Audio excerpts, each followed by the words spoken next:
Hi, this is Angela Walker, and this is my video presentation for Psychology 530, and I am doing my video based upon Jess. The one thing I am going to start out with, there was a lot of missing information, so I am going to make a couple assumptions, but I will hopefully remember everything that I need to add into this. So I watched Jess's video, and starts out, she is a female, and appears that she is self-referring, as she does not speak of any other doctors.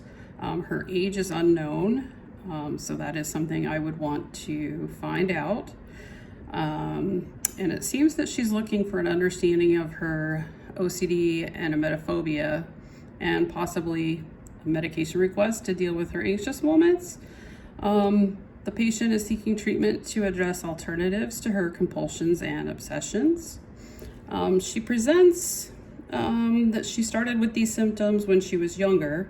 Again, unknown age when these symptoms began, and if there was any trigger that started these symptoms.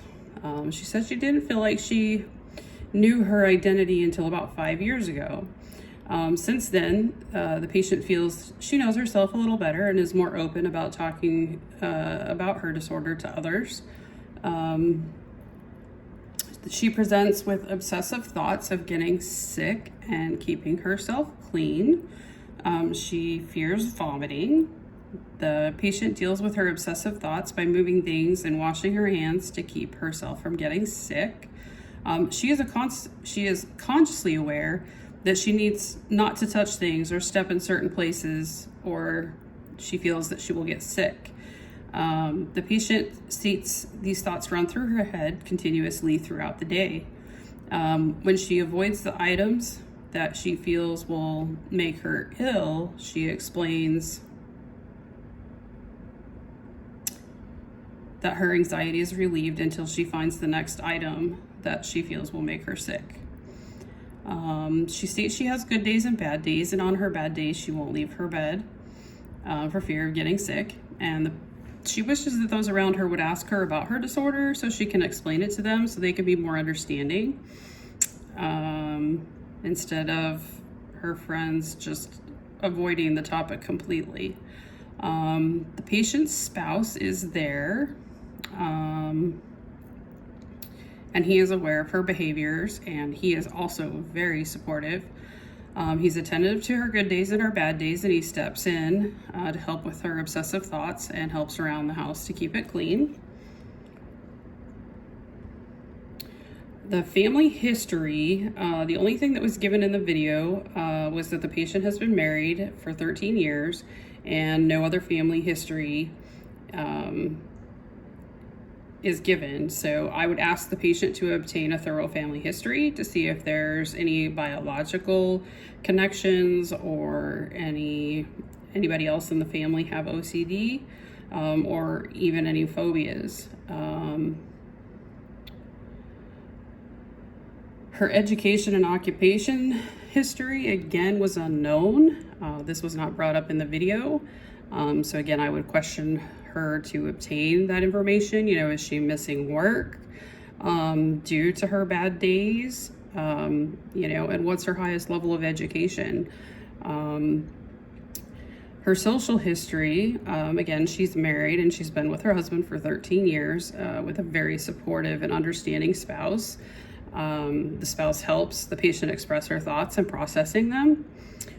The patient does purposely miss social activities for fear of being questioned about her condition and even avoid the topic altogether. And she states that her home is her safe place. And when she was younger, she wouldn't go out because she didn't want to explain her disorder. And again, since 5 years ago, she's now been more open to talk to people about her disorder, which brings me again, I will question at what her age her symptoms began and what caused them.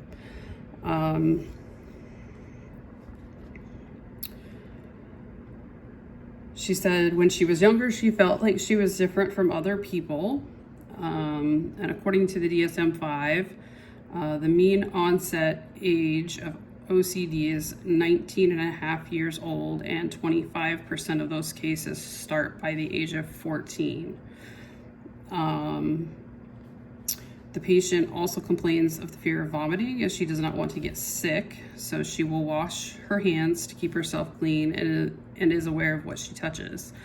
She's mindful of her obsessions, such as fixing something in her surrounding area or keeping herself clean, and her compulsion is to move things to keep herself from getting sick.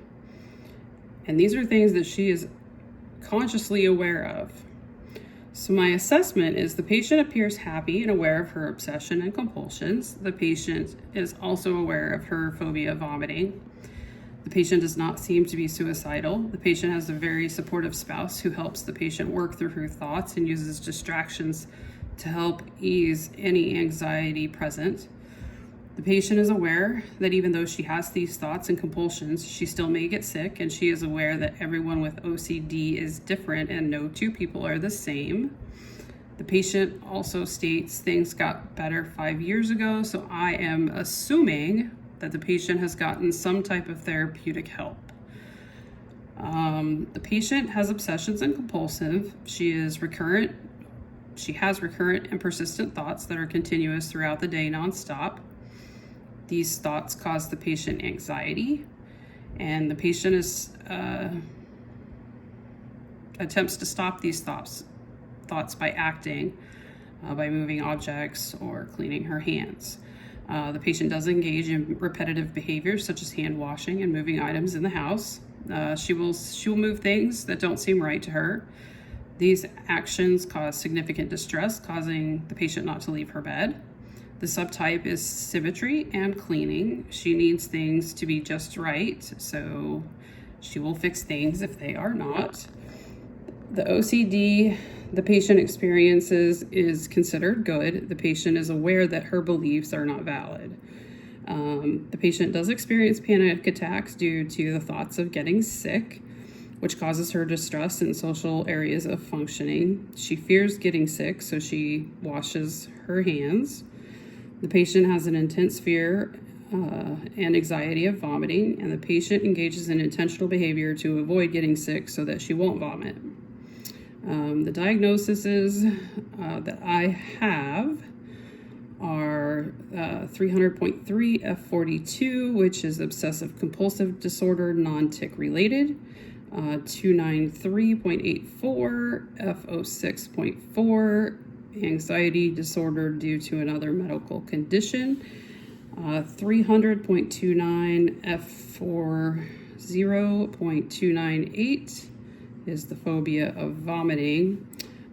I did consider agoraphobia just because she does have those days where she doesn't want to go out and socialize, but she did voice that she was aware of agoraphobia and that she did not have it. I also would consider social anxiety, but she really doesn't fear going out because she wants to talk about her disorder with others and make them understand and be more empathetic. The causal and maintaining factors of OCD is impacted by a range of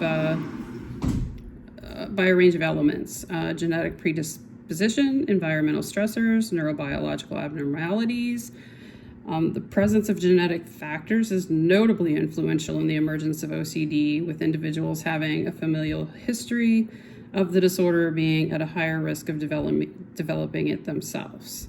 Environmental stressors like trauma or significant life events can also contribute to OCD, and abnormalities in neurobiological functioning within the brain can also perpetuate symptoms of OCD. My treatment plan, ultimately, I would administer the Yale-Brown Obsessive Compulsive Scale. It's a 10-item scale with each item rating 0 to 4 to see how severe the patient's OCD is. Again, hers is good. Another test would be the Work and Social Adjustment Scale. It's a 5-item self-report measure assessing functional impairment, ranging 0 to 40. Lower scores reflect better functioning. I would also test the patient for depression using the Patient Health Questionnaire, PHQ-9, and the Illness Perceptions Questionnaire for OCD. There's a new test version of it with 3 additional dimensions being added in, which is the dimensions including perceptions of the condition as part of the self, perceptions of the reactivity of the condition to external and internal influences, and beliefs about OCD as the spectrum disorder within the general population. I would also start the patient with cognitive behavioral therapy. I've quoted John Otis that cognitive behavioral therapy for OCD focuses on teaching techniques to help patients explore, understand, and implement alternative ways of thinking and behaving. And I would further incorporate exposure and response prevention to help with her phobia. And there's a new approach that I'm going to add into is a mobile-based intervention app to deal with specific phobias. There's advantages to this mobile app in breaking the barrier between the patient and the client, the patient and the therapist. It also gives the therapist an extra means of seeing where the patient is by the patient utilizing the app. So there's some great information about this new mobile app.